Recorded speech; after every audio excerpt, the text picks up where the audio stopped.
Sorry this is so late, but I had some stuff to take care of, and I also wasn't really sure what they were going to do with this episode. Initially, I thought that they were just going to be extending the flashback, and that was all we were going to get this week. So I was actually really surprised when I actually watched the episode in its entirety to see that they actually did show, or, we did get Guy opening up the 8th gate and going red, and he uses that evening elephant. It looks like he's about to land that first hit, and it's gonna go down. Like, this is what we've been waiting for. There's a really nice taunt in there by Madara saying, "Oh, you're glowing the color of dying leaves of autumn."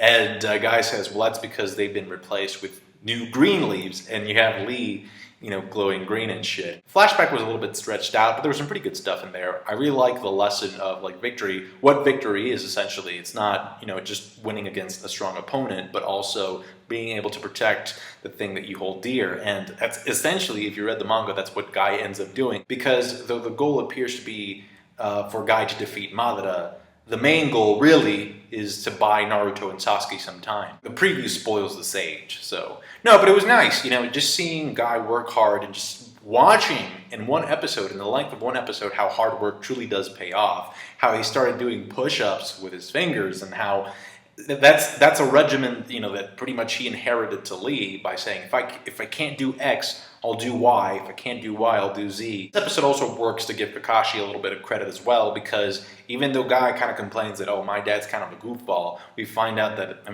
when compared to Kakashi's case, what Kakashi really wanted was just to have a dad. It's kind of like an implicit way of saying that even though Kakashi is the cool guy and he's a genius and all that stuff, there is something that he wishes for, or that maybe he, just like Guy, he just wished things would have gone differently for him. It's a very healthy rivalry, like I said, and I think the difference between this rivalry and the Kakashi and Obito rivalry is that Guy, because of the way that he was raised, he was always, he learned to be optimistic and seeing everything as a challenge, whereas Obito, in a way, he kind of resented Kakashi, and it's like, oh man, you're cooler, so I'm kind of annoyed at you.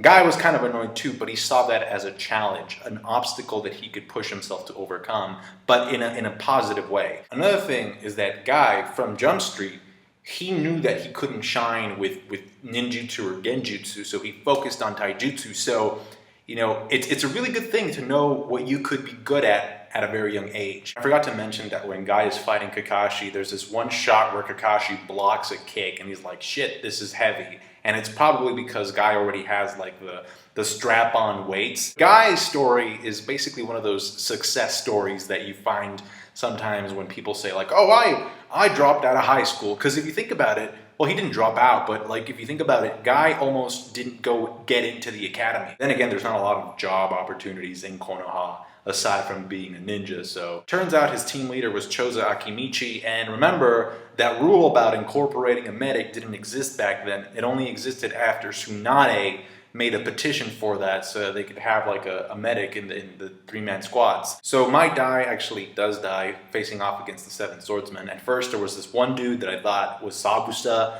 but then I thought to myself, no, that can't be Sabusa, because my Dai's about to fucking kill them. It's so cool because it's that's the one jutsu that he could inherit to his kid, because neither of them could do anything outside of taijutsu. So it was really nice. So you see the 8th gate open up from an X-ray vision point of view. And the reason why it's lethal, as shown in this episode, is because that's the gate of the heart. That's how the episode ends. Guy about to go ham on Madara's ass. Judging from the preview, the animation looks really good, so I can't wait for next week. Thanks for watching. Like the video if you did, I appreciate that. Subscribe to my channel, comment down below. Thank you for the support.